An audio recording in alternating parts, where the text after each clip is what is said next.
मान लेते हैं हस्बैंड और वाइफ के बीच में डिवोर्स लेने के लिए एक समझौता होता है, सेटलमेंट होता है, जिसमें हस्बैंड बोलता है वाइफ को, मैं तुम्हें 1.5 करोड़ रुपए कैश दूंगा, ज्वेलरी दूंगा, 14 लाख की एक गाड़ी दूंगा। वाइफ भी एग्री कर जाती है। दोनों के बीच में एग्रीमेंट का जो सेटलमेंट होता है, मेडिएशन जो होता है, वो दोनों ने साइन कर दिया होता है और वाइफ को पैसे भी मिल जाते हैं। अब ऐसे केस में जब डिवोर्स साइन करने की बारी आती है, डिवोर्स पेपर्स पे म्यूचुअल डिवोर्स के नाम से जब डिवोर्स देने की बारी आती है, वाइफ मुखर जाती है। वाइफ बोलती है मैं नहीं दूंगी डिवोर्स हस्बैंड को।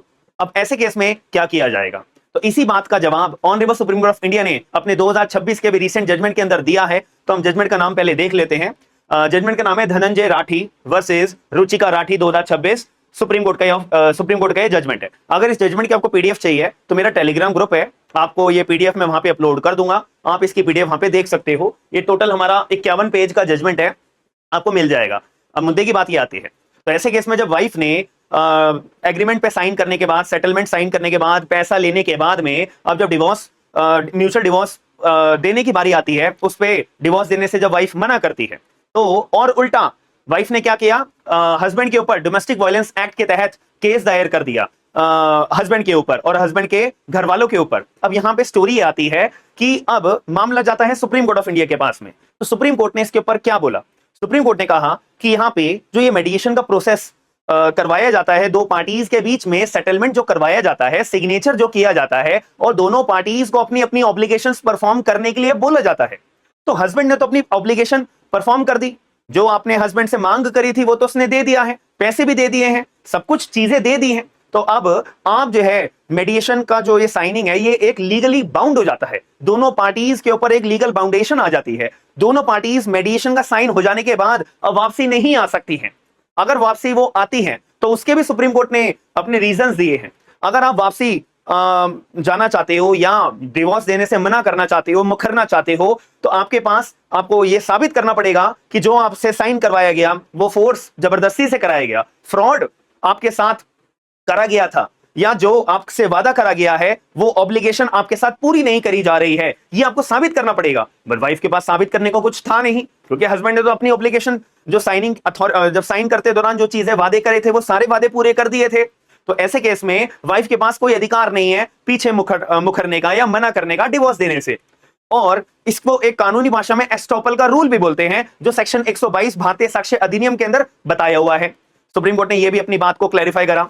अब यहां पे जो डोमेस्टिक वायलेंस एक्ट का केस वाइफ ने पति के ऊपर जो दर्ज कराया था, honourable supreme court of India ने उस केस को भी खारिज कर दिया कि यहां पे कोई तुक नहीं बनता। अब इसके कंटेक्स्ट में वाइफ ने यहां पे एक बात बोली थी कि जैसा मैंने डोमेस्टिक वायलेंस एक्ट का जो केस दर्ज करा है और डिवोर्स देने से मना जो मैंने किया है वो इसलिए करा है क्योंकि 120 करोड़ रुपए की ना ज्वेलरी देने की भी बात करी गई थी। वो बात हमारी जो है एग्रीमेंट में नहीं है, मेडिएशन के दौरान नहीं है, वो ओरली बात हमारी करी गई थी। और 120 करोड़ रुपए की जो ज्वेलरी है वो हस्बैंड मुझे देगा, तब मैं डिवोर्स पे साइन करूंगी, इसीलिए मैंने डिवोर्स देने से मना कर दिया।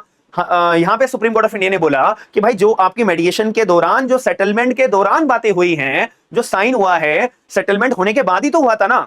अब उसके बाद आप बोलो मेडिएशन रूम से बाहर निकलने के बाद कि मैंने तो फोन पे ना हस्बैंड से ये भी सेटलमेंट की मांग करी थी, ये भी बात करी थी, वो पूरी नहीं हुई है इसलिए मैं डिवोर्स नहीं दे रही हूं, ये कोई लीगली तौर पे वैलिड नहीं होता है। तो इस पर्टिकुलर पॉइंट के आधार पे आप कानून का मिसयूज कर रहे हो या कानून का मजाक बना रहे हो। मेडिएशन इसलिए कराया जाता है ताकि दोनों पार्टीज के बीच में जो सेटलमेंट है वो आपस में खुद सुलझा सके मामलों को और अननेसेसरी लिटिगेशन बढ़े नहीं। लेकिन आप जो है अननेसेसरी लिटिगेशन जो डाल रहे हो डीवी एक्ट का केस फाइल करके, उसको भी हम खारिज करते हैं। और honourable supreme court of India ने वाइफ को वार्निंग भी दी है कि अगर आप ऐसे ही तौर तरीके अपनाओगे तो हम आपके ऊपर हैवी कॉस्ट लगाएंगे, हैवी कॉस्ट आपके ऊपर इंपोज करी जाएगी, तब आपको समझ में आएगा कि कानून का मजाक बनाना कितना बड़ा भारी पड़ सकता है। तो इसीलिए यह मामला honourable supreme court of India ने, वाइफ ने भी हाँ अपना ये बात को सुनने के बाद अपनी मंजूरी मानी है और at the end mutual divorce grant कर दिया है। और honourable supreme court of India ने वाइफ से भी नहीं पूछा था कि भाई तुम्हारे को डिवोर्स पेपर पे साइन करनी है या नहीं करनी।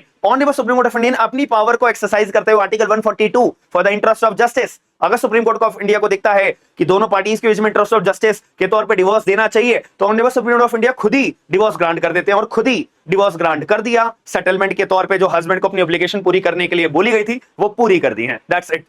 तो ये केस आपके सामने है। तो इस केस से हमें क्या समझ में आता है कि अगर मेडिएशन दो पार्टीज के बीच में, हस्बैंड एंड वाइफ के बीच में होता है और उससे अगर कोई पार्टीज मुखरती है तो मुखर नहीं सकती। तो आपका क्या मानना है कि क्या वाइफ के पास जो मुखरने का या मना करने का जो एक पॉइंट उन्होंने रेज करा था वो पॉइंट वैलिड था या नहीं था? आपका क्या मानना है एक बार कमेंट बॉक्स के अंदर जरूर बताइएगा। और ऐसी ही लीगल नॉलेज के लिए आप वीडियोस मेरे चैनल पे देखते रहोगे और मेरे चैनल को सब्सक्राइब जरूर करिएगा ताकि लेटेस्ट अपडेट या नोटिफिकेशन आप तक पहुंच पाए और आप कानून की जानकारी बहुत अच्छे तरीके से समझ पाओगे।